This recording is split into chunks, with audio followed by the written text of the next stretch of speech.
नमस्कार मेरे प्यारे दोस्तों, आप सब कैसे हैं। आई होप आप लोग अच्छे होंगे, मस्त होंगे और अपनी पढ़ाई ज़बरदस्त तरीके से कर रहे होंगे।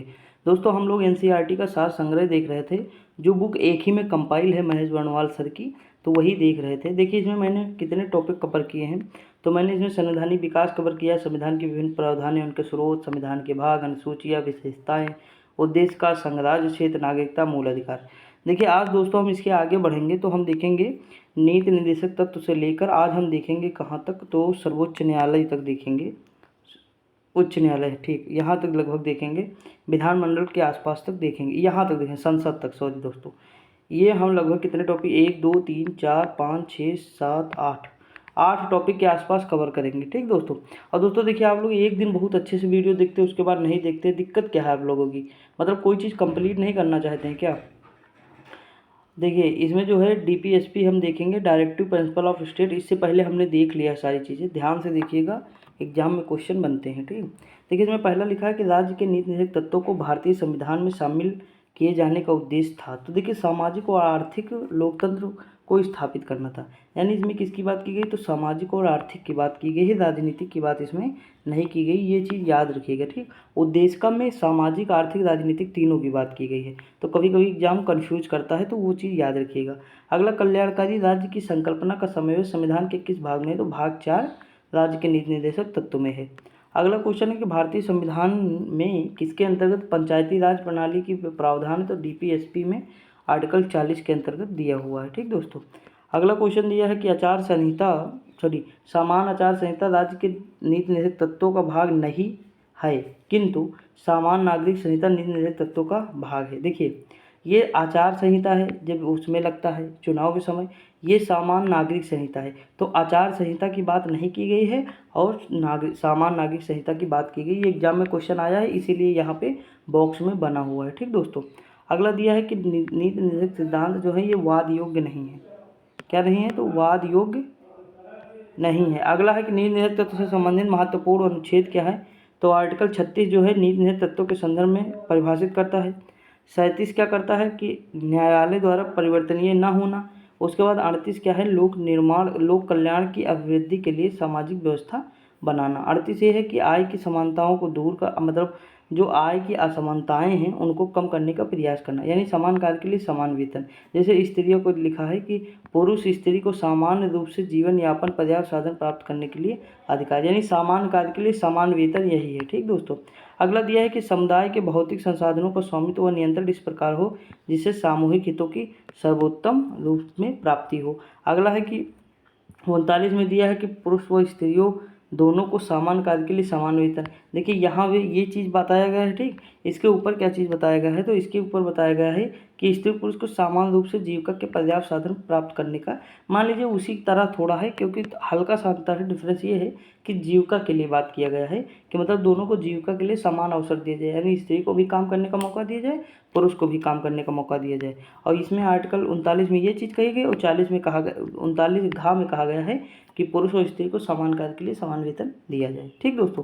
अगला दिया 39 घ में कहा गया पुरुष व स्त्री के कर्मकारों के स्वास्थ्य व शक्ति तथा बालकों को सुकुमार अवस्था का दुरुपयोग न हो। अगला, ग्राम पंचायतों का गठन, आर्टिकल 40 हो जाएगा। फिर 41 में क्या? कुछ दशाओं में काम, शिक्षा व लोक सहायता पाने का अधिकार है। 42 में है काम में न्याय संगीत और मनोचित दशाओं में प्रसूति सहायता हो जाएगा। उसके बाद 43 में है कर्मकारों के लिए निर्वाह मजदूरी, ठीक दोस्तों, कर्मकारों के लिए निर्वाह मजदूरी 43 में है। अब देखिए, मूल अधिकार कानूनी रूप से मान्य है, जबकि नीति निर्देशक को नैतिक व राजनीतिक मान्यता प्राप्त है। नीति निर्देशक जो तत्व है उनको राजनीतिक मान्यता प्राप्त है, और जो कि मूल अधिकार को कैसी है? तो कानूनी मान्यता। दोस्तों देखिए, आपको कितने आर्टिकल याद रखने हैं? तो आपको अपनी पूरा, मतलब मैक्सिमम जो है, अगर आपको 100 आर्टिकल के आसपास याद है तो काम हो जाएगा। और 100 आर्टिकल में कौन कौन से? तो देखिए, 51 61 तक तो आपको ऐसे याद हो, 1 से 61 तक याद हो, ठीक। उसके बाद जो कुछ इंपॉर्टेंट हैं, जैसे सरला करके है 79 80, ठीक। जैसे संसद, लोकसभा, राज्यसभा याद हो, धन विधेयक, वित्त विधेयक याद हो, तो इस तरह के अगर कुछ आर्टिकल आपको याद हैं तो आपका काम हो जाएगा। लेकिन लगभग 100 प्लस याद होने चाहिए आपको आर्टिकल, हर एग्जाम के लिए इम्पोर्टेंट है। देखिए, संविधान के किस अनुच्छेद में उद्योगों के प्रबंधन में कर्मकारों की भागीदारी का प्रावधान किया गया है? तो 43 का में किया गया है। अगला है, भारत के संविधान में समान कार्य के लिए समान वेतन, तो डीपीएसपी में हम लोग देखे हैं अभी। 39 किस में है? तो 39 घ में है, या डी में कह दें। अगला है पुरुष व स्त्री दोनों को समान कार्य के लिए समान वेतन राज्य नीति निर्धारक तत्व में निहित है। कई बार क्वेश्चन पूछा गया ना। अगला है राज्य के नीति निर्धारक सिद्धांतों में से कौन सा अनुच्छेद अंतर्राष्ट्रीय शांति और सुरक्षा के संवर्धन से संबंधित है, तो 51 में है। आर्टिकल कौन सा है, 51 है। अगला है कि राज्य के नीति निर्धारक सिद्धांत तो एक ऐसा चेक है जो बैंक की सुविधा अनुसार अदा किया जाता है, केटी शाह ने कहा था। आगे बढ़ते अगला है कि 43 का में क्या दिया हुआ है, तो उद्योगों के प्रबंधन के कर्मकारों का भाग लेना। खा में है सहकारी समितियों के बारे में बताया गया है। अब 44 में है क्या, सामान्य नागरिक संहिता, ठीक, यूनिफॉर्म सिविल कोड। उसके बाद है 45 इंपॉर्टेंट है दोस्तों, ठीक। देखिए ये दोनों ज़्यादा इंपॉर्टेंट है, याद रखिएगा। देखिए ये इसके बाद जो है सारे इंपॉर्टेंट है, कोई मतलब ऐसा नहीं कि आप छोड़ दें, क्योंकि मिलान करने में यही सब आते हैं। देखिए 6 वर्ष से कम आयु के बच्चों को निःशुल्क व अनिवार्य शिक्षा का प्रावधान 45 में है। उसके बाद SC ST व दुर्बल वर्गों की शैक्षिक आर्थिक सहायता 46 में है। 47 में क्या है, पोषाहार स्तर, जीवन स्तर व लोक स्वास्थ्य, सॉरी दोस्तों एक सेकंड दोस्तों, देखिए यहाँ लिखा है पोषाहार स्तर, जीवन स्तर व तथा लोक स्वास्थ्य में सुधार व हानिकारक नशीले पदार्थों के उपयोग पर प्रतिबंध है।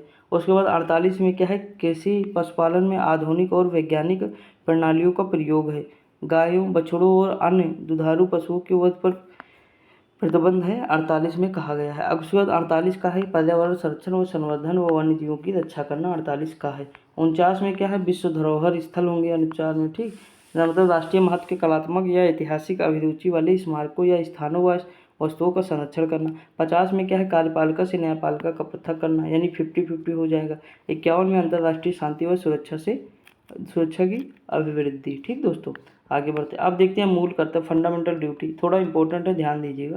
देखिए यहाँ से भी क्वेश्चन बनते हैं, ठीक। अगला दिया है, किस देश में संवैधानिक प्रावधानों से प्रभावित होकर भारतीय संविधान में मूल कर्तव्यों को शामिल किया गया है, तो USSR यानी सोवियत संघ रूस से। अगला भारतीय संविधान के किस भाग में मौलिक कर्तव्य दिया है, तो 4 का में दिया हुआ है। अगला स्वर्ण सिंह समिति के संविधान में, मतलब स्वर्ण सिंह समिति के अनुशंसा पर 8 मूल कर्तव्यों को जोड़े जाने का सुझाव दिया था, लेकिन 42वां संविधान संशोधन द्वारा 1976 में 10 मौलिक कर्तव्यों को जोड़ा गया है। कितने, 10। अगला है कि भारतीय संविधान में मूल कर्तव्य किस समिति की अनुशंसा पर शामिल किए गए, तो सरदार स्वर्ण सिंह समिति है, 1976 में गठित थी। अगला भारतीय संविधान के 11वें मूल कर्तव्य को किस संशोधन द्वारा जोड़ा गया, 86वां संविधान संशोधन 2002 के द्वारा। ये शिक्षा का अधिकार है जो जोड़ा गया है, ठीक दोस्तों, याद रखिएगा। 11वां कौन सा मूल कर्तव्य है, तो शिक्षा का अधिकार है। अगला मूल कर्तव्य को किन 2 वर्गों में रखा गया, एक नैतिक कर्तव्य, एक नागरिक कर्तव्य। अगला दिया हुआ है कि मूल कर्तव्यों के अंतर्गत स्वतंत्रता संग्राम के उच्च आदर्शों का सम्मान किस प्रकार का कर्तव्य माना जाता है, मोरल ड्यूटी यानी नैतिक कर्तव्य है हमारा। अगला है प्राकृतिक पर्यावरण वन्य जीव संरक्षण भारतीय नागरिकों के मूल कर्तव्यों में से एक है। आगे बढ़ते अगला है कि राष्ट्रीय महत्व के स्थानों और स्मारकों की रक्षा करना मौलिक कर्तव्य नहीं है, बल्कि राज्य के नीति निर्देशक तत्व या directive principle of state policy का अंग है। अगला महिलाओं के सम्मान के लिए कुप्रथाओं का त्याग करना प्रत्येक भारतीय नागरिक का कर्तव्य है कि यह किस अनुच्छेद में वर्णित है, तो आर्टिकल जो है 51 का में वर्णित है। अगला मूल कर्तव्य किन पर लागू होते हैं, केवल नागरिकों पर लागू होते हैं, ठीक दोस्तों। अगला है सर्वोच्च न्यायालय मुख्य न्यायाधीश PN भगवती 85 से 86 को जनहित याचिका, इनको जनहित याचिका का जो है क्या कहा जाता है, फादर ऑफ PIL कहा जाता है। देखिए ये 85-86 है, PN भगवती सर्वोच्च न्यायालय के। दोस्तों आप लोगों को लगता है इसमें टिक लगा हुआ है तो थोड़ा मतलब, तो दोस्तों इससे कोई आपको दिक्कत नहीं होनी चाहिए। देखिए केवल आपको पॉलिटी में लगा मिलेगा टिक, उसके बाद आप किसी भी मतलब टॉपिक चाहे पॉलिटी, उसके बाद ज्योग्राफी, हिस्ट्री, इकोनॉमी, कोई भी होगा उसमें कहीं भी आपको टिक नहीं मिलेगा, क्योंकि फिर पूरी प्लेन है ना। मैं चाहता वहीं से स्टार्ट करता, लेकिन मैंने नहीं किया, क्योंकि मैं सोचता हूँ कि एक लाइन से पूरी बुक पढ़ा दूँ तो ज़्यादा बेटर होगा ना, कोई दिक्कत नहीं होगी आपको, और आपको भी कम से कम नहीं तो 20,000 प्लस क्वेश्चन इसमें आपके कवर हो जाएंगे। तो आप इतना पढ़िएगा और थोड़ा मेहनत करिए, सपोर्ट करिए। आप लोग देखते ही नहीं पूरी वीडियो, यही दिक्कत हो जाती है ना, एक दिन देखते हैं दूसरे दिन देखते नहीं। अगला है नागरिकों के 11 मौलिक कर्तव्य कौन से, संविधान का पालन करना, आदर्शों व संस्थाओं, राष्ट्रीय ध्वज का सम्मान करना, राष्ट्रीय गान का सम्मान करना। अगला स्वतंत्रता के लिए हमारे राष्ट्रीय आंदोलन को प्रेरित करने के लिए उच्च आदर्शों को हृदय में संजोए रखना। अगला है संपूर्णता, एकता और अखंडता। तो ये 3 देखिए, 3 में क्या है, संपूर्णता, एकता, अखंडता। 3 अच्छा ना, तो तीसरे में हो जाएगा, इसे अक्षुण्ण बनाए रखना। अगला दिया देश की रक्षा व आह्वान किए गए राष्ट्र की सेवा करना। 5वें में क्या है कि भारत के सभी लोगों में समरसता समान भ्रातृत्व की भावना का निर्माण करें, जो धर्म, भाषा और प्रदेश या वर्ग आधारित सभी भेदभावों से परे हो। ऐसी प्रथाओं का त्याग करें जो स्त्रियों के सम्मान के विरुद्ध है। अगला दिया हमारे सामाजिक संस्कृति की गौरवशाली परंपरा का महत्व समझें, उनका प्रशिक्षण करें। अगला है प्राकृतिक पर्यावरण, जिसके अंतर्गत वन, झील, नदी और वन्य जीव सम्मिलित हैं की रक्षा करें, उसका संवर्धन करें तथा प्राणी मात्र के प्रति दयाभाव रखें। अगला दिया हुआ है वैज्ञानिक दृष्टिकोण, मानववाद, ज्ञानार्जन, सुधार की भावना का विकास करें। अगला है सार्वजनिक संपत्ति को सुरक्षित रखें और हिंसा से दूर रहें।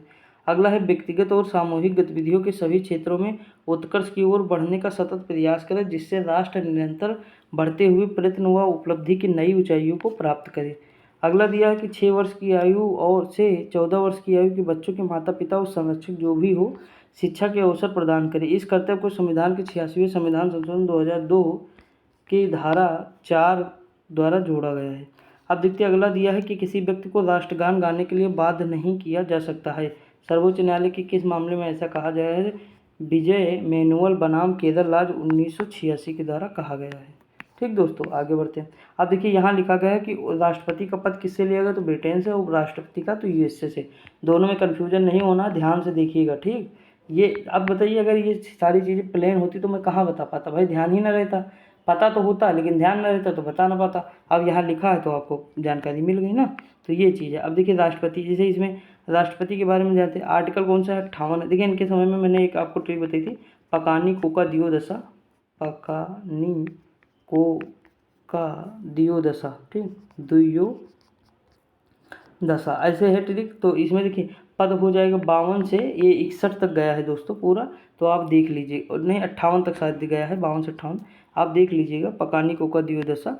बाकी मतलब आगे देखते हैं। देखिए इनकी अर्हताएँ, ये शर्तें क्या हैं, तो जो 58 में दिया गया है, भारत के नागरिक हो और 35 वर्ष की आयु हो, लोकसभा का सदस्य निर्वाचित होने के योग्य हो और किसी के लाभ पद पर ना हो, यानी किसी लाभ पद पर ना हो, ऑफिस ऑफ प्रॉफिट ना हो। अगला है भारत के राष्ट्रपति का निर्वाचन किस प्रकार होता है, तो अप्रत्यक्ष मतदान से होता है, आनुपातिक प्रतिनिधित्व से एकल संक्रमणीय मत पद्धति द्वारा होता है। भारत के राष्ट्रपति के चुनाव में मतदान कौन करता है, तो राज्यसभा, लोकसभा व राज्यों के केंद्र शासित प्रदेशों की विधानसभाओं के निर्वाचित सदस्य करते हैं। देखिए इसमें लोकसभा, राज्यसभा और जो विधानसभा है, चाहे वो यूटी की हो चाहे स्टेट की हो, ये सारे लोग करते हैं। वो भी कौन? इलेक्टेड जो होते हैं, नॉमिनेटेड वाले नहीं करते हैं, ठीक, इलेक्टेड करते हैं। ये एकदम माइंड में एकदम सेट कर लीजिए, ठीक। यानी लोकसभा, राज्यसभा और विधानसभा, चाहे वो यूटी की हो चाहे राज्य की हो, ये इन मतलब तीनों के निर्वाचित सदस्य करते हैं, ठीक दोस्तों, इलेक्टेड मेंबर। अगला, भारत के राष्ट्रपति उम्मीदवार के प्रस्ताव का अनुसमर्थन कम से कम कितने सदस्यों द्वारा किया जाना चाहिए? 50 निर्वाचकों द्वारा किया जाना चाहिए, 50 सदस्य, ठीक। अगला, भारत में राष्ट्रपति का चुनाव एकल हस्तांतरणीय मत प्रणाली, सिंगल ट्रांसफरेबल वोट सिस्टम द्वारा किया जाता है। अगला है राष्ट्रपति के निर्वाचन में किसी, देखिए अब ये क्या होता है, तो ये हम कभी फिर चर्चा करेंगे, क्योंकि अभी चर्चा करेंगे तो ज़्यादा दिक्कत हो जाएगी ना, टाइम लग जाएगा, समझाना पड़ेगा, हर चीज़ वोट को बताना पड़ेगा कैसे क्या है। तो मैं इसकी चर्चा जो है दूसरे मतलब फिर कभी कर दूंगा, जब बोर्ड पे कभी पढ़ाऊंगा, कभी क्या अभी जल्द ही शुरू करूंगा, थोड़ा गर्मी शांत हो तो फिर बोर्ड पे पढ़ाएंगे। जो इंपॉर्टेंट जितने भी टॉपिक है 100-200 हम सारे वो ट्रिक से देखेंगे, रिलेट करना सीखेंगे, तो सारी चीज़ें उस पर कवर करेंगे, ठीक। तो टेंशन ना लीजिए, अभी ये पढ़ लीजिए ऐसे थोड़ा। अगला दिया, राष्ट्रपति के निर्वाचन में किसी राज्य का मुख्यमंत्री किस स्थिति में मतदान करने का पात्र नहीं होगा? अगर वो उच्च सदन का सदस्य है तो वो मतदान नहीं करेगा। क्यों? क्योंकि वो उच्च सदन का मतलब होता है कि विधान परिषद, और विधान परिषद जो है भाग नहीं लेता है राष्ट्रपति के निर्वाचन में, ठीक दोस्तों, याद रखिएगा, लैंग्वेज पकड़ना पड़ेगा आपको। अगला है, कौन राष्ट्रपति के निर्वाचक मंडल का तो भाग है परंतु वो उसके महाभियोग में भाग नहीं लेता है? तो राज्यों की विधानसभाएं जो है महाभियोग में भाग नहीं लेती हैं। अगला, संसद व विधानसभा का कोई सदस्य राष्ट्रपति निर्वाचित हो सकता है परंतु वह उस पर क्या शर्तें हैं? तो निर्वाचित होने के उपरांत उसे अपनी सदस्यता छोड़नी पड़ेगी, ठीक दोस्तों। अगला है, संसद के राष्ट्रपति का अभिभाषण कौन तैयार करता है? तो केंद्रीय मंत्रिमंडल करता है। अगला दिया है कि राष्ट्रपति के मृत्यु, पदत्याग द्वारा हटाए जाने पर पद की रिक्ति या वैकेंसी या पोस्ट 6 माह के अंदर भरना चाहिए। तो हर सबके में यही लागू होता है ना, 6 के माह अंदर सब में, चाहे वो प्रधान का हो चाहे उपराष्ट्रपति का हो चाहे राष्ट्रपति। अगला दिया, भारत के राष्ट्रपति चुनाव में उत्पन्न विवाद का निपटारा कौन करता है? तो सर्वोच्च न्यायालय करते हैं। भारत के राष्ट्रपति को उसके कार्यकाल की समाप्ति से पूर्व किस प्रकार पद से हटाया जाता है तो महाभियोग द्वारा, इम्पीचमेंट द्वारा। अगला है भारत के राष्ट्रपति को उसके पद से हटाने का अधिकार किसे प्राप्त है, तो संसद को प्राप्त है। अगला है राष्ट्रपति को मृत्युदंड के मामले में और क्षमादान करने की शक्ति प्राप्त है, किंतु राज्यपाल को शक्ति नहीं है मृत्युदंड मामले में। ठीक, ये चीज़ हम लोग देखे भी थे दोस्तों। अब देखिए राष्ट्रपति के सारे आर्टिकल यहाँ पे दिए हुए हैं, अभी देख लेते हैं, थोड़ा ऊपर देख लें। देखिए यहाँ लिखा कि संघ की कार्यपालिका की शक्तियाँ, आर्टिकल किसमें 53 में। अभी हम सारे याद कर लेंगे, कोई टेंशन नहीं। अनुच्छेद 61 में क्या है, राष्ट्रपति पर महाभियोग संसद के किस सदन द्वारा प्रारंभ किया जाता है, तो संसद का कोई भी सदन होगा प्रारंभ हो सकता है। ठीक दोस्तों, अगला है भारतीय संविधान का कौन सा अनुच्छेद राष्ट्रपति पद के लिए पुनः निर्वाचन की पात्रता निर्धारित करता है, तो आर्टिकल कौन सा है, 57 है। अगला, राष्ट्रपति को कोई भी विषय पुनर्विचार के लिए मंत्रिपरिषद को वापस भेजने का अधिकार किस संविधान संशोधन द्वारा प्रदान किया जाता है, तो 44वें संविधान संशोधन द्वारा प्राप्त किया जाता है। अगला है कि भारतीय संविधान के किस अनुच्छेद के अंतर्गत राष्ट्रपति संसद के दोनों सदनों द्वारा पारित किसी विधेयक पर अपनी स्वीकृति रोक सकते हैं, तो आर्टिकल जो है कौन सा है, तो 111 है। अगला, किस अनुच्छेद के अंतर्गत राष्ट्रपति द्वारा कुछ आकस्मिकताओं में राज्यपाल के कार्यों के निर्वहन हेतु उपबंध कर सकता है, तो आर्टिकल कौन सा है, 160 है। ठीक दोस्तों, आगे बढ़ते हैं। अगला दिया है कि राष्ट्रपति से संबंधित महत्वपूर्ण अनुच्छेद देखते हैं। देखिए मैंने अभी बताया था ना, पकानी कोका दियो दशा, तो वही चीज़ है, थोड़ा ध्यान दीजिए। देखिए पकानी, पा से पद हो जाएगा तो भारत का राष्ट्रपति होगा। का से कार्यपालिका का प्रमुख है तो कार्यपालिका की शक्तियाँ हो जाएंगी। नी से निर्वाचक मंडल हो जाएगा। ठीक, पकानी हो गया ना, तो आपको 54 तक याद हो गया। आगे बढ़ते हैं। देखिए पकानी को का, ठीक, तो कोका पहले याद करते हैं। तो देखिए ये जो 56 दिया है, मतलब 54 हो गया। निर्वाचन की नीति जो है, कोटा जो दिया हुआ है वो किस में है, 55 में है। और फिर का से कार्यकाल या पदावधि हो जाएगा, 56 में हो जाएगा। ठीक, पकानी कोका दियो दशा, ठीक, दो से मतलब दोबारा निर्वाचन, पुनर्द्वियो, यो से योग्यताएं या अर्हताएं हो जाएगा। दशा, तो देखिए यहाँ सा से शर्तें हो जाएंगी। ठीक, पकानी को का दियो योग्यता और दशा यानी शर्तें हो जाएंगी। तो इतनी ये चीज़ें मैंने आपको ट्रिक से मतलब बता दी है, आप थोड़ा याद रखें। देखिए लैंग्वेज में हेर फेर हो सकता है, जैसे पदावधि या कार्यकाल ये दोनों सेम है ना, तो थोड़ा सा आपको ये याद रखना। जैसे पात्रता या योग्यताएं, तो ये कुछ चीज़ें होती, सॉरी, पात्रता यानी पात्र होता है, वो नहीं होता। अर्हताएं मतलब योग्यताएं होता। ठीक, तो आपको कुछ चीज़ें आपको समझना होगा दोस्तों, नहीं तो काम नहीं चलेगा। आगे बढ़ते हैं। अगला है कि देखिए अब ये देखिए शपथ के बारे में कहाँ बताया गया है, तो शपथ, राष्ट्रपति के शपथ के बारे में 60 में कहाँ बताया गया है। 61 में महाभियोग चलाने की प्रक्रिया, 62 में राष्ट्रपति का पद रिक्त होने की स्थिति में उसे भरने के लिए निर्वाचन करने का समय और आकस्मिक रिक्त को भरने के लिए निर्वाचित व्यक्ति की पदावधि बताई गई है। 72 में क्या है, क्षमादान की शक्तियां हैं। देखिए राष्ट्रपति क्षमा करेगा तो बेहतर काम कर रहा है ना, तो बेहतर से 72 हो जाएगा ना दोस्तों। कुछ मामलों में दंडावधि, निलंबन, परिहार, लघुकरण मतलब सजा को थोड़ा कम कर देगा, तो शक्ति प्रदान है। 73 में कार्यपालिका की शक्ति का विस्तार कौन करता है, राष्ट्रपति करता है। ठीक दोस्तों, और देखते हैं राष्ट्रपति, सर्वोच्च न्यायालय के न्यायाधीश को उसके पद से हटाने का अधिकार किसे प्राप्त, तो राष्ट्रपति को। भारतीय संविधान का अनुच्छेद 143 राष्ट्रपति को उच्चतम न्यायालय द्वारा परामर्श करने की शक्ति है, यानी उच्चतम न्यायालय से राष्ट्रपति परामर्श कर सकता है, लेकिन उच्चतम न्यायालय परामर्श दे या न दे इसके लिए कोई बाध्य नहीं है। राष्ट्रपति परामर्श लें या न लें इसके लिए भी बाध्य नहीं है। ठीक दोस्तों, अगला दिया हुआ है कि राष्ट्रपति लोकसभा को भंग कर सकता है, तो केंद्रीय मंत्रिमंडल की अनुशंसा पर। जब तक केंद्रीय मंत्रिमंडल यानी जो कैबिनेट मिनिस्ट्री हमारी है, जब तक वो नहीं कहेगी तब तक राष्ट्रपति भंग नहीं करेंगे। ठीक, उनके कहने पर राष्ट्रपति भंग करता है लोकसभा। अगला, लोकसभा राज्यसभा के संयुक्त अधिवेशन किसके द्वारा आहूत किया जाता है, राष्ट्रपति के द्वारा। मोस्ट इंपॉर्टेंट है दोस्तों। अगला, भारत के राष्ट्रपति ने किस एकमात्र मामले में जेबी वीटो की शक्ति का प्रयोग किया था, तो ये भारत डाकघर संशोधन विधेयक 1986 था। अगला है, भारत का राष्ट्रपति संसद के दोनों सदनों की चर्चा में भाग नहीं ले सकता है। अगला, किसी भौगोलिक क्षेत्र को अनुसूचित क्षेत्र घोषित करने का संवैधानिक अधिकार किसे प्राप्त है, तो राष्ट्रपति को प्राप्त है। आगे बढ़ते हैं। अगला क्वेश्चन है कि राष्ट्रपति द्वारा नियुक्त अधिकारी कौन से हैं। देखिए भारत के प्रधानमंत्री व केंद्रीय मंत्री होते हैं, राज्यों के राज्यपाल होते हैं राष्ट्रपति द्वारा निर्वाचित।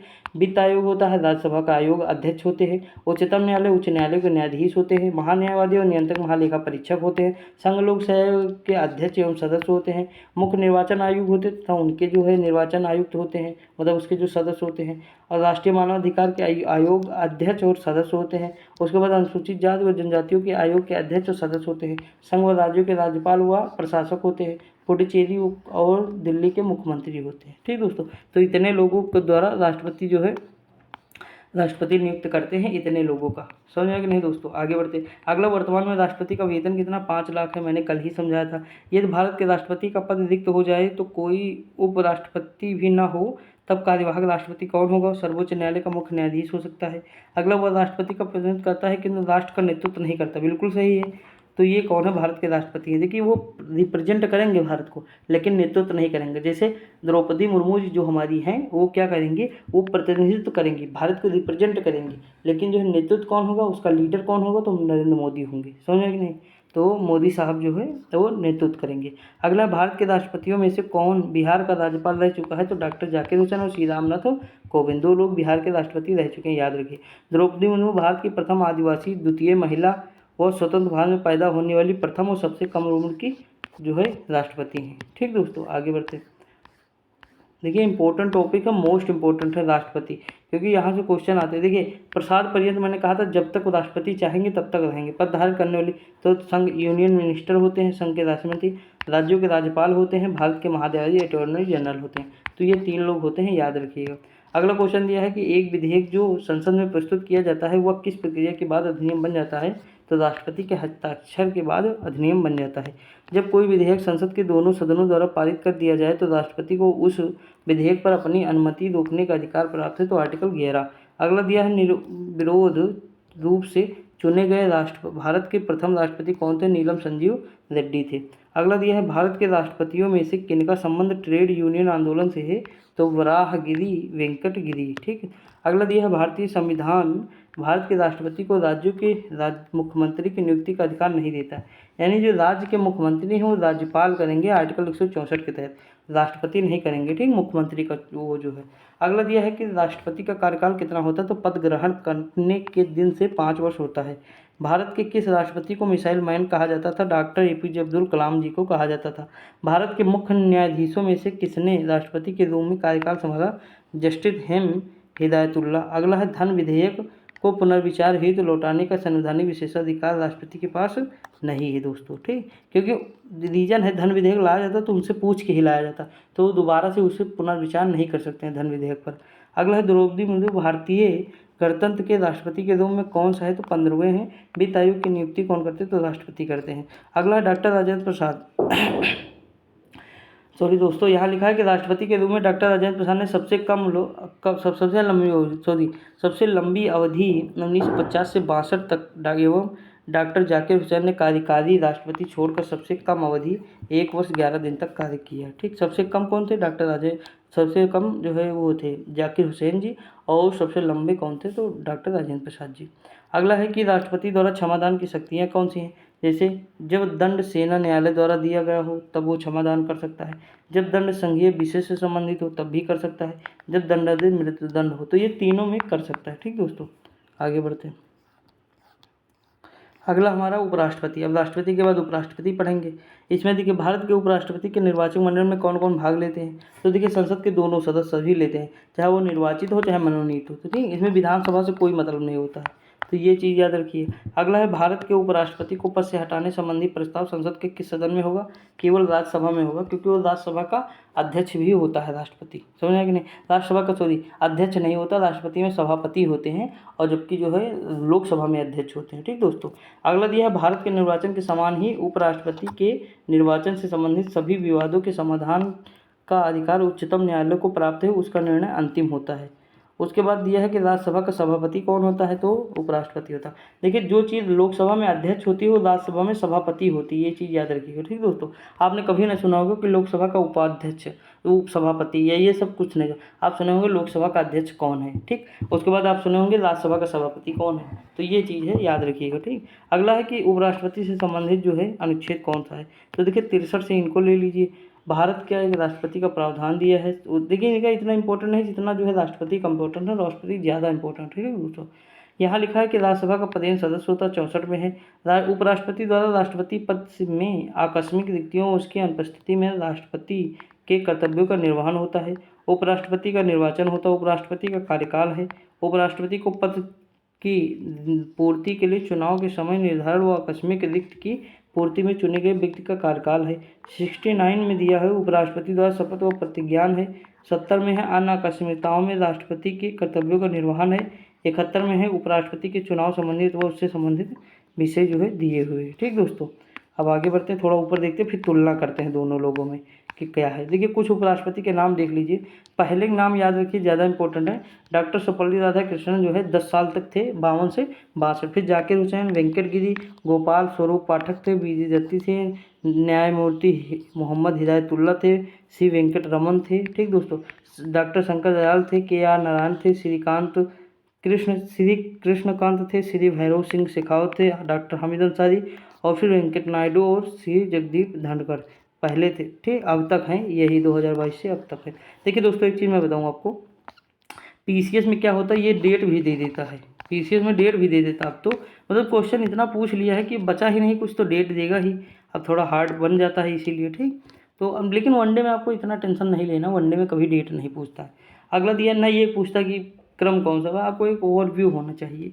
अगला दिया, किस सदन की अध्यक्षता ऐसे व्यक्ति द्वारा की जाती है जो सदन का सदस्य नहीं होता, तो राज्यसभा जो है वही होता है। ठीक, राज्यसभा का अध्यक्ष होता है। अगला दिया है कि राष्ट्रपति की मृत्यु, त्यागपत्र व हटाए जाने की स्थिति में राष्ट्रपति का पदभार कौन संभालेगा, तो उपराष्ट्रपति जो है ग्रहण करेगा। उपराष्ट्रपति का पद का प्रावधान अमेरिका से लिया गया है। तो अब जैसे मैंने इतना पढ़ा, तो अब मेरे अंदर क्यूरियोसिटी हुई कि राष्ट्रपति का तो कहीं दिया नहीं था, तो राष्ट्रपति का प्रावधान कहाँ से लिएगा, तो मैंने तुरंत खोजा, तो ब्रिटेन से लिएगा, तो मैंने लिख दिया दोनों आसपास।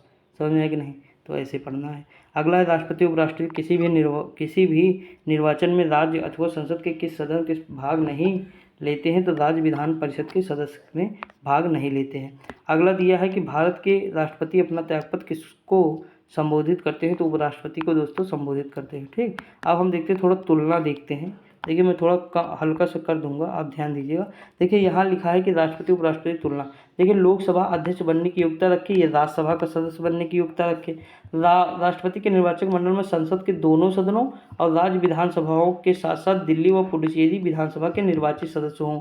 और यहाँ दिया, निर्वाचक मंडल के संसद के दोनों सदनों के सभी सदस्य मनोनीत हो चाहे निर्वाचित हो शामिल होते हैं। इसमें राज्य विधानमंडल के कोई सदस्य शामिल नहीं होता है। ठीक दोस्तों, अगला दिया है कि राष्ट्रपति को पद से हटाए जाने की प्रक्रिया को महाभियोग किसी भी सदन में प्रारंभ होता है, लेकिन यहाँ महाभियोग केवल और केवल उपराष्ट्रपति में प्रारंभ होगा, राज्यसभा से। ठीक, केवल राज्यसभा से, ये याद रखिए। अगला देखिए, उपराष्ट्रपति का जो वेतन होता है और राष्ट्रपति का वेतन होता है, ये दोनों का वेतन जो है संचित निधि पर भारित होता है, कंसोलिडेटेड फंड पर भारित होता है। आर्टिकल कौन सा इनका, 266 है। ठीक दोस्तों, आकस्मिक निधि 267 है। अब देखिए, केंद्रीय मंत्रिमंडल, यूनियन काउंसिल ऑफ मिनिस्टर, देखते हैं दोस्तों, केंद्र सरकार का प्रमुख कौन होता है। देखिए केंद्र सरकार जो प्रमुख होते हैं वो प्रधानमंत्री होते हैं। प्रधानमंत्री की नियुक्ति राष्ट्रपति करते हैं। भारत का प्रधानमंत्री बनने के लिए न्यूनतम आयु 25 वर्ष होनी चाहिए। यदि भारत के प्रधानमंत्री संसद के उस सदन के सदस्य हैं तो वे अविश्वास प्रस्ताव की स्थिति में अपने पक्ष में मत नहीं दे सकेंगे। संसदीय शासन व्यवस्था में वास्तविक कार्यपालिका शक्ति किसके अधीन होती है, तो प्रधानमंत्री के अधीन होती है। अगला दिया, लोकसभा में अविश्वास प्रस्ताव प्रस्तुत करने के लिए लोकसभा सदस्यों की न्यूनतम कितनी संख्या होती है, तो 50 संख्या होती है। कितनी, 50। भारत का प्रधानमंत्री समानता किस सदन का होता है, तो लोकसभा का होता है। दोस्तों राज्यसभा का सदस्य भी प्रधानमंत्री बन सकता है, ऐसा नहीं है, लेकिन लोकसभा का होता है। ठीक, समानता बात की गई। अगला, भारतीय संविधान का अनुच्छेद 75 प्रधानमंत्री एवं अन्य मंत्रियों की नियुक्ति, मंत्रिपरिषद के आकार व उत्तरदायित्व का निर्धारण करता है। अगला है, मंत्रिमंडल में कुल मंत्रियों की संख्या प्रधानमंत्री सहित लोकसभा के सदस्यों की कुल संख्या के 15% से अधिक नहीं होगी। कौन सा संविधान, 91वां संविधान संशोधन 2003 के द्वारा कहा गया है। जबकि दिल्ली में कितने परसेंट, तो 10% में होनी चाहिए, मतलब यहाँ 15%, वहाँ 10%। अगला है कि संसद का सदस्य नहीं होने पर कोई व्यक्ति अधिकतम कितने समय तक केंद्रीय मंत्री रह सकता है, तो 6 माह तक रह सकता है। कितने माह तक, तो 6 माह तक रह सकता है दोस्तों। ठीक, देखिए पूजा होने लगी है, अगर घंटी की आवाज़ आ रही है तो आप लोग भी सावधान। ठीक दोस्तों, देखिए अगला देखते हैं, केंद्र के मंत्रिमंडल सामूहिक रूप से किसके प्रति उत्तरदायी होते हैं, लोकसभा के प्रति। अगला, भारत के संविधान के किस अनुच्छेद में यह प्रावधान किया गया है कि प्रत्येक राज्य की कार्यपालिका की शक्ति का इस प्रकार प्रयोग किया जाएगा जिससे संघ की कार्यपालिका शक्ति का कोई प्रतिकूल प्रभाव न पड़े, तो अनुच्छेद 257 हो जाएगा। अगला दिया है, लाभ के पद का निर्धारण संसद या राज्य विधानमंडल द्वारा किया जाएगा। अगला है कि भारतीय राजनीति व्यवस्था में कार्यपालिका किसके अधीन कार्य करती है, तो विधायिका के अधीन। ये लोग हम लोग पहली ही क्लास में शायद देखे थे। अगला, जवाहरलाल नेहरू ने कैबिनेट मिशन में पहले गृह मंत्री तथा बाद में रक्षा मंत्री कौन बने थे, तो कैलाश नाथ काटजू थे। इंपॉर्टेंट है, याद रखिएगा। स्वतंत्र भारत के पहले वित्त मंत्री कौन थे? तो षणमुखम सेठी थे। क्या थे? सेठी या चिट्ठी। देखिए इसे मान लीजिए सेठी है। क्या है? सेठी, यानी सेठ जी हैं। कौन है? सेठ है। और सेठ के बाद क्या होगा? पैसा होगा, यानी वित्त होगा। तो पहले कौन हो जाएंगे? वित्त मंत्री जो है ये हो जाएंगे। अगला, भारत के किस प्रधानमंत्री का विदेश में आकस्मिक निधन हुआ? तो लाल बहादुर शास्त्री। अपने प्रधानमंत्रित्व काल में कौन सा नेता एक ही बार में संसद में उपस्थित नहीं हुआ? चौधरी चरण सिंह। संविधान के किस अनुच्छेद में मंत्रिपरिषद शब्द का उल्लेख है? तो 352 में कहा गया है। अगला, श्वेत पत्र या व्हाइट पेपर भारत से संबंधित आधिकारिक दस्तावेज है। संघीय मंत्रिमंडल का पुनर्गठन किसके प्रतिवेदन पर आधारित है? गोपाल स्वामी अयंगर के प्रतिवेदन पर आधारित है। ठीक दोस्तों, अब देखिए मंत्रिपरिषद तथा मंत्रिमंडल में अंतर। तो मंत्रिपरिषद काउंसिल ऑफ मिनिस्टर में देखते हैं। देखिए थोड़ा सा अंतर है, ज़्यादा नहीं। पहले हम यही देख लेते हैं, मंत्रिपरिषद देख लेते हैं, काउंसिल ऑफ मिनिस्टर देख लेते हैं, बाकी जो है बाद में वो देखेंगे। नहीं साथ में देख ले, क्या देख ले, लेकिन बस ये है कि आपको थोड़ा कम दिखेगा तो अभी आप चिल्लाएंगे। चलो थोड़ा मैनेज कर लीजिएगा। ठीक दोस्तों, साथ में देखेंगे ज़्यादा अच्छा हो जाएगा। देखिए यहाँ लिखा है कि कैबिनेट स्तर के मंत्री होंगे, राज्य स्तर के मंत्री, उप मंत्री होंगे। इसमें लिखा मंत्रिमंडल में जो है केवल कैबिनेट स्तर के मंत्री शामिल होते हैं। इसलिए आप कभी देखेंगे कि कैबिनेट में मुझे जगह चाहिए। संसद लोग हमेशा कहते हैं कि शायद कैबिनेट में इस बार इन्हें रखा जाए। ठीक, उसके बाद क्या है? यह एक संवैधानिक निकाय है जिसका वर्णन आर्टिकल 74 से 75 में किया गया है। और ये 44वें संविधान संशोधन 1978 में अनुच्छेद 352 में मंत्रिमंडल शब्द को जोड़ा गया है, जो संविधान के मूल पाठ में नहीं था। अगला, संवैधानिक रूप से मंत्रिपरिषद को संघ की समस्त कार्यपालिका शक्तियां प्राप्त हैं, परंतु मंत्रिमंडल द्वारा इसके कार्यों का निर्धारण किया जाता है। व्यवहारिक रूप से मंत्रिमंडल सदैव मंत्रिपरिषद की शक्तियों का ही प्रयोग करता है और मंत्रियों के कार्यों का निर्धारण करता है। अगला, मंत्रिमंडल द्वारा दिए गए नीतिगत निर्णयों का क्रियान्वयन मंत्रिपरिषद द्वारा किया जाता है। नीतिगत निर्णयों को क्रियान्वित करने के लिए यह मंत्रिपरिषद को निर्देश देता तथा निर्णयों के क्रियान्वयन की निगरानी भी करता है। ठीक दोस्तों, तो ये चीज़ हो गया दोनों में अंतर। मंत्रिपरिषद क्या है? तो देखिए काउंसिल ऑफ मिनिस्टर्स हैं, यानी ये मंत्रियों का एक प्रकार से समूह हो जाएगा। सामूहिक रूप से लोकसभा के प्रति उत्तरदायी होती है मंत्रिपरिषद। ठीक दोस्तों, आगे बढ़ते हैं। अब देखिए महान्यायवादी और अटॉर्नी जनरल इंपॉर्टेंट है दोस्तों, याद रखिएगा। देखिए यहाँ देखिए लिखा है भारत का महान्यायवादी। तो देखिए भारत के 3 विधि अधिकारी हैं। कौन? महान्यायवादी है, भारत का महाधिवक्ता है और भारत के अपर महाधिवक्ता। तो 3 जो है विधि के अधिकारी यानी कानून मंत्री हैं, अरे कानून अधिकारी हैं जो कानून के बारे में जानकारी रखते हैं। पहले महान्यायवादी कौन थे? MC सीतलवाल। अब शायद ये लगभग PCS 2022 की 21 में पूछा गया क्वेश्चन है। अगला है, भारत सरकार को कानूनी विषयों का परामर्श कौन देता है? महान्यायवादी देते हैं, अटॉर्नी जनरल। भारत का सर्वोच्च विधि अधिकारी कौन होता है? तो महान्यायवादी होता है। ठीक, आर्टिकल कौन सा? 76 है शायद, और शायद नहीं 76 ही है। ठीक दोस्तों, शायद लग गया है, वो मतलब 76 है। आर्टिकल है, भारत का महान्यायवादी किसका विधि सलाहकार? तो भारत सरकार का है। ठीक, आगे देखते हैं, राष्ट्रपति द्वारा महान्यायवादी को सौंपे गए कार्य कौन से हैं? तो भारत सरकार से संबंधित मामलों को उच्चतम न्यायालय में भारत सरकार की ओर से पेश होना। अगला है, संविधान के अनुच्छेद 143 के अंतर्गत राष्ट्रपति की ओर से उच्चतम न्यायालय में भारत सरकार का प्रतिनिधित्व करना। अगला है, सरकार से संबंधित किसी मामले में उच्च न्यायालय में सुनवाई का अधिकार। तो ये 3 चीज़ें इनको प्राप्त हैं। देखिए आर्टिकल 76(4) में महान्यायवादी किसके प्रसाद पर्यंत कार्य करेगा? तो राष्ट्रपति के प्रसाद पर्यंत कार्य करेगा। अगला है, भारत के महान्यायवादी को संसद के दोनों सदनों में बोलने, कार्यवाही में सम्मिलित होने, किसी भी संसदीय कमेटी में सदस्य होने का अधिकार है, परंतु वोट नहीं दे सकता है, ये याद रखिएगा। अगला है, सोलिसिटर जनरल कौन है? तो महान्यायवादी का अधीनस्थ है, यानी उसके थोड़ा नीचे है। अगला है कि वर्तमान में महान्यायवादी कौन है? तो R वेंकटरामानी है।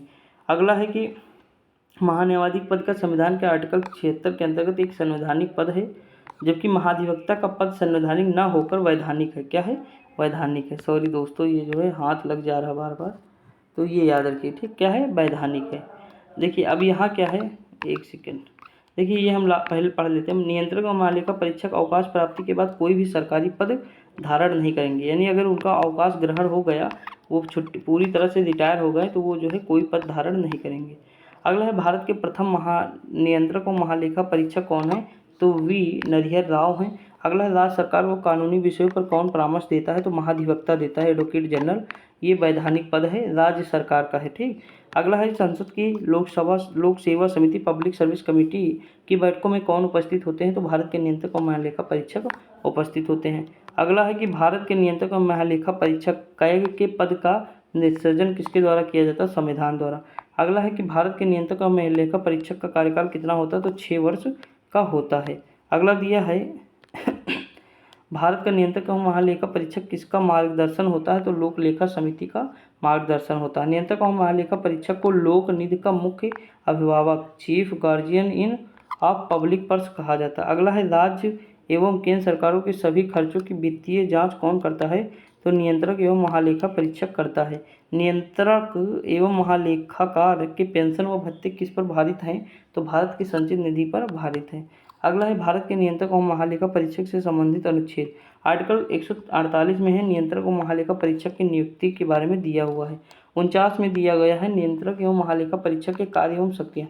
दोस्तों एक बार क्वेश्चन यही पूछा, कार्य एवं शक्तियाँ, तो मतलब मैं मॉक दे रहा था तो मैंने ये ध्यान न दिया कार्य एवं शक्तियाँ, मैंने देखा महालेखा परीक्षक, तो आर्टिकल 148 ज़्यादातर लोग बता देते हैं, तो मुझे भी याद था, माइंड में वही सेट था, लेकिन मुझे ये ना पता था कार्य एवं शक्ति 149 में, इसीलिए यहाँ देखिए इंपॉर्टेंट लगा है क्योंकि ये भी क्वेश्चन पूछा गया है। ठीक है, मॉक में मैं दे रहा था तब भी पूछा गया था, तो याद रखिएगा। कभी कभी मतलब एग्जामिनर क्या कहता है, थोड़ा सा हल्का सा चेंज कर देगा लैंग्वेज लास्ट में, तो आप समझ ना पाएंगे। ठीक, नियुक्ति की जगह कार्य हो सकती है लिख देगा तो गलत हो जाएगा। 150 में संघ व राज्यों के लेखा प्रारूपों के संबंध में राष्ट्रपति को सलाह 150 151 अंकेक्षर प्रतिपादन रिपोर्ट को बताता है। अब देखिए हम संसद देखेंगे दोस्तों। ठीक, संसद देखें, देखते हैं। देखिए संसद के बारे में है, पार्लियामेंट। देखिए संविधान के किस अनुच्छेद के अंतर्गत धन विधेयक को पारित किया गया है? तो धन विधेयक 110 मोस्ट इंपॉर्टेंट है दोस्तों, धन विधेयक 110। अगला दिया है कि लोकसभा अध्यक्ष अपना त्यागपत्र किसे सौंपता है? तो लोकसभा उपाध्यक्ष को सौंपेगा। किसे? लोकसभा उपाध्यक्ष को सौंपता है। ठीक दोस्तों, आगे बढ़ते। अगला है कि संविधान के अनुच्छेद 82 के अनुसार लोकसभा की सीटों का राज्यों के मध्य आवंटन किस वर्ष की जनगणना से होता है? तो आर्टिकल 1971। अगला है, भारत के लोकसभा का अध्यक्ष लोकसभा सदस्यों में ही निहित होता है या चयनित होता है। अगला है, राज्यसभा की एकांतिक शक्ति के अंतर्गत कौन अनुच्छेद है? तो आर्टिकल 249 है। अगला है, संविधान की चौथी अनुसूची किस प्रकार से है? तो चौथा के बारे में बताया गया, राज्यसभा के सदस्यों के आवंटन से संबंधित है। अगला, भारतीय संविधान के अंतर्गत संसद के सदस्यों के विशेषाधिकार या तथा उन्मुक्तियों को कौन सा एक प्रावधान निर्धारित करता है? तो आर्टिकल 105 करता है। देखिए दोस्तों, आपके मतलब प्रैक्टिस के लिए सबसे बेस्ट कंटेंट है। ठीक, इससे बेटर आपको मिलेगा नहीं। इसका रीज़न साफ साफ ये है कि हम जैसे पॉलिटी पढ़ चुके हैं, तो हम अगर ये भी देखें, यहाँ से हमें बहुत सारी जानकारी मिलेंगी तो हमारा फ़ायदा ही होगा। ठीक, तो ये चीज़ है, आप लोग करिएगा पूरा। लोकसभा और राज्यसभा की गणपूर्ति या कोरम, सदन की कुल सदस्य संख्या कितनी है? 110 है। अगला है, राज्यसभा का सदस्य बनने के लिए न्यूनतम आयु कितनी है? तो 30 वर्ष होनी चाहिए, और लोकसभा का तो 25 वर्ष। अगला है, सदन किस सदन का अध्यक्ष नहीं होता? तो राज्यसभा का। जो संसद होता है वो किस सदन का अध्यक्ष उसका सदस्य नहीं होता? तो राज्यसभा का सदस्य नहीं होता है। अगला दिया है कि वो लोकसभा का होता है ना दोस्तों। अगला दिया है, भारतीय संविधान का कौन सा अनुच्छेद संसद के अंतर्राष्ट्रीय समझौतों को लागू करने के लिए विधि निर्माण करने की शक्ति है? तो आर्टिकल है 253।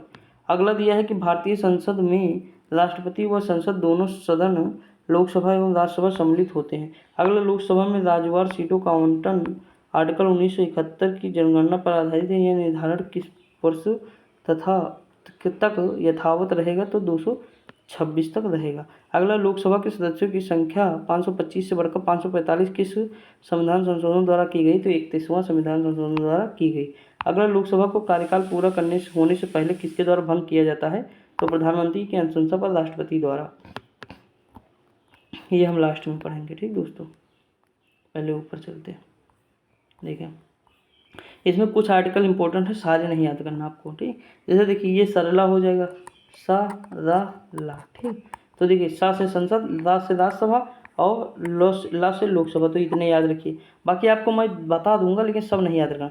बाकी एक ये याद रखना, 85 नंबर संसद के सत्र सत्तावसान विघटन। ठीक, अब देखिए इसमें 82 में क्या, प्रत्येक जनगणना के पश्चात पुनः योजना। 83 में संसद के 2 सदनों की अवधि और संसद के सदस्यों की अध्यक्षता हो जाएगा। 86 में है कि राष्ट्रपति का सदनों को संबोधित व तथा संदेश लेने का अधिकार है। 87 में राष्ट्रपति का विशेष संबोधन है। 88 में है सदनों के संबंधों में मंत्रियों के महानिर्वाचित। देखिए आपको ये याद रखने हैं दोस्तों, जो गोला बने हैं ना यही याद रखने हैं। राज्यसभा का सभापति उपसभापति है 89 में। राज्यसभा के सभापति के पद की रिक्ति और त्यागपत्र तथा पद से हटाया जाना। 81 में सभापति के कर्तव्यों के निर्वहन और सभापति के रूप में कार्य करने की उपसभापति तथा अन्य सभापति की शक्तियाँ हैं। अब देखिए ये इंपॉर्टेंट है, 93 नंबर। लोकसभा का अध्यक्ष व उपाध्यक्ष, ठीक दोस्तों, ये याद रखिएगा, बाकी ना याद रखिए, छोड़ दीजिए। चलो आगे बढ़ते 100 नंबर देखिए, ये इंपॉर्टेंट है। दोनों सदनों के मतदान रिक्तियों होते हुए भी सदनों के कार्य में शक्ति व गणपूर्ति, तो कोरम के बारे में बात की गई है 100 में, ठीक दोस्तों। स्थानों की रिक्ति होना ये भी इंपॉर्टेंट है ज़्यादा। संसद के सदस्यों की अर्हता जो है 102 में है, थोड़ा इंपॉर्टेंट है, देख लीजिएगा। अब देखते हैं 104 वाले में क्या है। अनुच्छेद 99 के अंतर्गत शपथ लेने का प्रत्यायन करने से पहले अर्हत न होते हुए भी निर्वाहित किए जाने पर भी सदन में बैठने व मतदान करने का दंड, ठीक। अब देखिए यहाँ पे कुछ देख लेते हैं। भारत निर्वाचन आयोग इलेक्शन कमीशन ऑफ इंडिया संसद तथा विधानमंडल दोनों चुनाव के लिए उत्तरदायी है। मैंने एक चीज़ बताया था आपको कि संसद और विधानमंडल दोनों के सदस्य कौन कराता है, तो राज्य मतलब जो है भारत का चुनाव आयोग कराता है। और जबकि अगर हम बात करें तो पंचायत का या मेयर का, इनके सबके चुनाव कौन कराता है, तो राज्य का चुनाव आयुक्त कराता है, ठीक दोस्तों। आगे बढ़ते हैं। अगला, किस राज्य में लोकसभा में अनुसूचित जातियों शेड्यूल ट्राइब्स के लिए सर्वाधिक सीटें आरक्षित है, तो मध्य प्रदेश में 6 हैं। लोकसभा का कार्यकाल आपातकाल की घोषणा के दौरान एक बार में 1 वर्ष बढ़ाया जाएगा।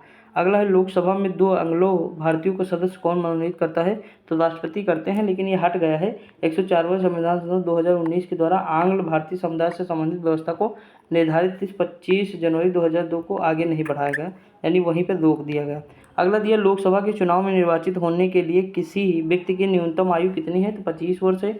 अगला है, लोकसभा और राज्यसभा के सर्वाधिक प्रतिनिधित्व भारत के किस राज्य में है, तो उत्तर प्रदेश से है, 80 हैं। मैंने 80 ये हो गई, 31 राज्यसभा में हो तो सबसे ज़्यादा यही हो गए। अगला और इसकी कारण है जनसंख्या सबसे ज़्यादा है तो हो गया। दूसरे पे क्या है, महाराष्ट्र है 48 से, सर्वाधिक सीटें कहाँ हैं, तो महाराष्ट्र में, ठीक दोस्तों। अगला, राज्यसभा का एक स्थायी सदन है क्योंकि इसे विघटित से समाप्त नहीं किया जा सकता। अगला, क्षेत्रफल के दृष्टि से सबसे बड़ा लोकसभा निर्वाचन क्षेत्र कौन सा है, तो लद्दाख है। कौन सा है, लद्दाख है। अगला दिया है कि परिसीमन के पश्चात उत्तर प्रदेश में मतदाताओं की संख्या की दृष्टि से सबसे बड़ा लोकसभा क्षेत्र कौन सा है, तो उन्नाव उत्तर प्रदेश है। अगला, लोकसभा का पहला आम चुनाव कब हुआ था, 25 अक्टूबर 1951 से 21 फरवरी 1952 के मध्य हुआ था। अगला दिया, भारत की संसदीय नीति पर भारित व्यय कौन सा है, राष्ट्रपति के वेतन और भत्ते जो है इसी पर भारित होते हैं। राज्यसभा के सभापति, उपसभापति, लोकसभा के अध्यक्ष, उपाध्यक्ष के वेतन और भत्ते होते हैं। ऐसे ऋण भार जिनका उत्तरदायी भारत सरकार का है वो भी होता है। उच्चतम न्यायालय के न्यायाधीशों का वेतन, भत्ते, ये पूछा जाता है ना एग्जाम में, कई बार पूछा गया है, तो ये जो है इसी पे भारित होते हैं। उच्च न्यायालय के न्यायाधीशों के मतलब जो पेंशन है इन पर भारित होती है, जबकि वेतन जो है वो भारत की संसदीय नीति पर भारित होता है, ठीक दोस्तों। उच्च न्यायालय की बात कर रहा हूँ, इसीलिए यहाँ देखिए हाईलाइट किया गया है, क्योंकि गलत हो सकता है। यहाँ पेंशन है, पेंशन जो है भारत में है, भारत के जो है संसदीय नीति से आएगा, यानी केंद्र देगा, और जो है अगर सैलरी देगा तो सैलरी जो राज्य देगा। अगला, भारत के नियंत्रक और महालेखा परीक्षक का वेतन, भत्ते, पेंशन, ऐसे अन्य व्यय जो भारत संविधान व संसद द्वारा निर्मित किसी भी द्वारा इस संबंध में भारित घोषित किए जाते हैं। अगला है, प्रत्येक वित्त विधेयक धन विधेयक नहीं होता है, परंतु प्रत्येक धन विधेयक वित्त विधेयक होता है, ठीक दोस्तों। तो ये याद रखिएगा। एक सेकंड, देखिए मेरा पेन ना वो जो है निकल गया है ऊपर का, इतनी गर्मी से कट गया इसीलिए। देखिए कोई दिक्कत नहीं। यहाँ देखिए, यदि लोकसभा सभी सदस्य बहुमत से संकल्प पारित कर दे तो लोकसभा अध्यक्ष व उसके कार्यकाल की समाप्ति के पूर्व पद से हटाया जाएगा। एक वर्ष में लोकसभा के कम से कम कितने सदस्य होने चाहिए, तो 2 होने चाहिए, लेकिन 3 होते हैं। राज्यसभा के सदस्य का कार्यकाल कितने वर्ष होता है, तो 6 वर्ष होता है। राज्यसभा के सदस्य का कार्यकाल होता है। प्रोटेम स्पीकर की नियुक्ति राष्ट्रपति द्वारा की जाती है, उसका कर्तव्य नवनिर्वाचित लोकसभा सदस्यों द्वारा शपथ दिलाना होता है। अगला, लोकसभा का अध्यक्ष या स्पीकर अपने निर्णायक मत का प्रयोग कब करता है, किसी विधेयक के प्रस्ताव को पक्ष विपक्ष में बराबर या टाई होने पर जो है स्थिति में करता है, ठीक दोस्तों। अगला, लोकसभा के प्रथम अध्यक्ष कौन थे, जीवी मौलंकर थे। लोक लेखा समिति नियंत्रक महालेखा परीक्षक की रिपोर्ट की जांच करती है तथा उस पर अंतिम रिपोर्ट तैयार करके संसद के पटल पर रखती है।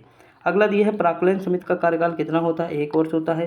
राज्यसभा के द्वारा नियुक्त होता है, तो राज्यों की विधानसभाओं द्वारा राज्यसभा के सदस्य जो है नियुक्त होते हैं।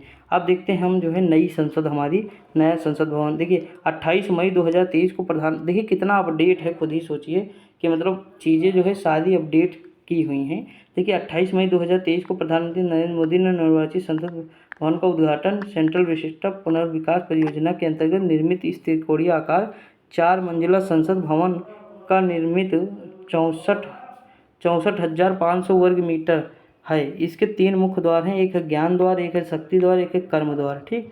नाम ही अच्छे हैं, काम सब मतलब पता नहीं क्या करते हैं। पेपर लीक कराते, बहुत गुस्सा लगती है मुझे। इसमें राज्यसभा में बैठने की क्षमता 384 है और लोकसभा में बैठने की क्षमता 888 है, ठीक, यानी 888 है। संयुक्त सदन अधिवेशन की बैठक क्षमता कितनी है? 1272 है। लोकसभा का आंतरिक हिस्सा राष्ट्रीय पक्षी मोर है तथा राज्यसभा का आंतरिक हिस्सा क्या है? तो राष्ट्रीय फूल कमल पर आधारित है। संसद परिसर में राष्ट्रीय वृक्ष बरगद स्थापित है। पुराने संसद भवन को संविधान सदन के नाम से जाना जाता है। तो ये 4-5 बातें हैं, आपको याद रखनी है, ठीक दोस्तों। आगे बढ़ते हैं। अगला दिया हो कि विशेषाधिकार में दोनों सदनों में कुल कितने सदस्य होते हैं? तो ये 25 सदस्य होते हैं, लोकसभा के 15 और राज्यसभा के 10। संसद में सरकारी विधेयक मंत्री द्वारा, जबकि गैर सरकारी विधेयक मंत्री के अतिरिक्त किसी भी सदस्य द्वारा प्रस्तुत किया जा सकता है। अगला दिया है राष्ट्रपति तथा राज्यसभा में कितने व्यक्ति मनोनीत होते हैं? तो 12 सदस्य मनोनीत होते हैं। राज्यसभा के लिए नामांकित होने वाली प्रथम अभिनेत्री कौन सी हैं? तो ये है नरगिस दत्त हैं, ठीक दोस्तों। अगला लोकसभा की प्रथम महिला अध्यक्ष कौन है? तो मीरा कुमार हैं। राज्य विधानसभा में कोई भी विधेयक, धन विधेयक राज्य के राज्यपाल की संस्तुति के बिना, अनुमति के बिना प्रस्तुत नहीं होगा। सेम प्रोसेस वही है, केंद्र में भी राष्ट्रपति के बिना और यहाँ राज्यपाल के बिना। अगला है वे प्रथम लोकसभा अध्यक्ष कौन थे जिनके विरुद्ध लोकसभा अविश्वास प्रस्ताव लाया गया? जीवी मावलंकर थे। लोकसभा का सचिवालय किसके द्वारा नियंत्रित होता है? लोकसभा के अध्यक्ष। भारतीय राजनीतिक व्यवस्था कौन सर्वोच्च है? तो संविधान है। भारतीय संसदीय प्रणाली किस मॉडल पर आधारित है? तो ब्रिटेन के वेस्टमिंस्टर मॉडल पर आधारित है, ठीक दोस्तों। अब हम यहाँ पे जो है थोड़ा नीचे चलते हैं, बस यही हमारा लास्ट है। देखिए, धन विधेयक संसद के किस सदन में पुनः स्थापित किया जाता है? तो केवल लोकसभा में। धन विधेयक द्वारा विधानमंडल के किस सदन में प्रस्तुत किया जाता? केवल विधानसभा में प्रस्तुत किया जाता। बजट की रूपरेखा किस विभाग द्वारा तैयार होती? तो आर्थिक विभाग द्वारा। अगला है करों व सरकारी कामकाज के निर्वाह में हुई अन्य प्राप्तियों से संघीय सरकार को प्राप्त होने वाला राजस्व किस नीति से होता है? तो भारत की संचयी नीति। आर्थिक सर्वेक्षण, इकोनॉमी सर्वे प्रतिवर्ष संसद में कब प्रस्तुत किया जाता है? आगामी वर्ष के बजट के प्रस्तुतिकरण से पूर्व। अगला, कोई विधेयक धन विधेयक है अथवा नहीं, इसका निर्णय कौन करता है? तो लोकसभा का अध्यक्ष करता है। भारत की संचयी निधि से धन निकालने के लिए संसद का अनुमोदन अनिवार्य है। लोक लेखा समिति वोटिंग ऑन अकाउंट संघ सरकार को किस प्रकार की अनुमति प्रदान करता है? तो निश्चित अवधि के लिए भारत सरकार की संचित निधि से धन निकालने की, ठीक दोस्तों। अब देखते हैं कुछ चीज़ें यहाँ पे। देखिए, साधारण विधेयक और धन विधेयक में दोनों में अंतर है, थोड़ा हम यहाँ से देखते हैं।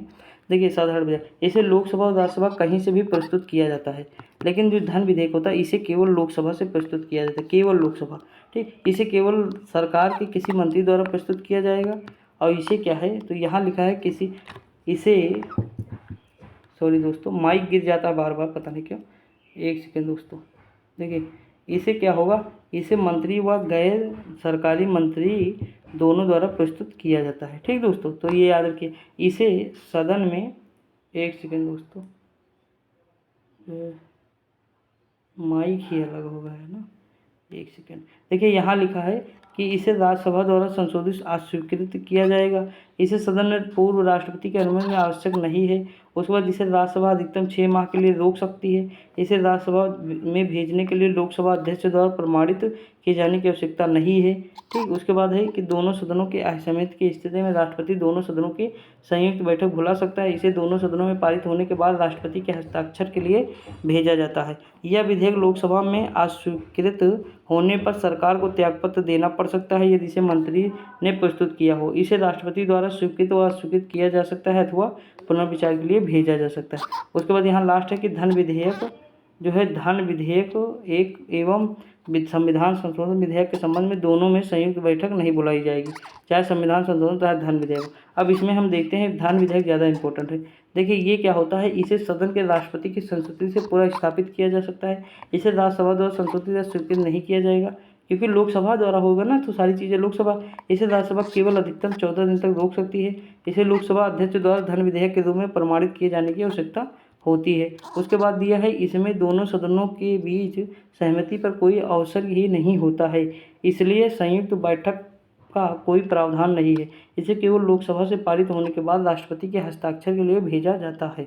यह विधेयक लोकसभा में अस्वीकृत होने पर सरकार को त्यागपत्र देना पड़ता है। इसे राष्ट्रपति द्वारा स्वीकृत या अस्वीकृत किया जाता है, पर पुनर्विचार के लिए लौटाया नहीं जा सकता है, ठीक दोस्तों। तो दोस्तों देखिए, यहाँ पे जो है हम जो है इतने देख चुके हैं, 5-6 टॉपिक हमारे कंप्लीट हो गए हैं। हम आगे देखेंगे। देखिए कोशिश मैं करूँगा कि 2 वीडियो में कंप्लीट कर दूँ, और नहीं तो 2 या 3 वीडियो बनेंगी, लेकिन 2 में हो सकता है कंप्लीट हो जाए, ठीक। उसके बाद जो आप कहेंगे, चाहे आप ज्योग्राफी कहें चाहे हिस्ट्री कहें, दोस्तों कमेंट कर दिया करिए। आप लोग देखते हैं फिर कमेंट नहीं करते हैं, कुछ मतलब करिए दोस्तों। मेरे तो समझ में नहीं आ रहा कुछ ज़्यादा, तो थोड़ा बहुत करिए, क्योंकि माइनस में इस समय वीडियो जा रहे हैं तो थोड़ा दुख होता है ना, तो थोड़ा सा मैनेज करिए। बाकी पढ़ते रहिए, खुश रहिए। मिलते हैं अगली वीडियो में, तब तक के लिए जय हिंद।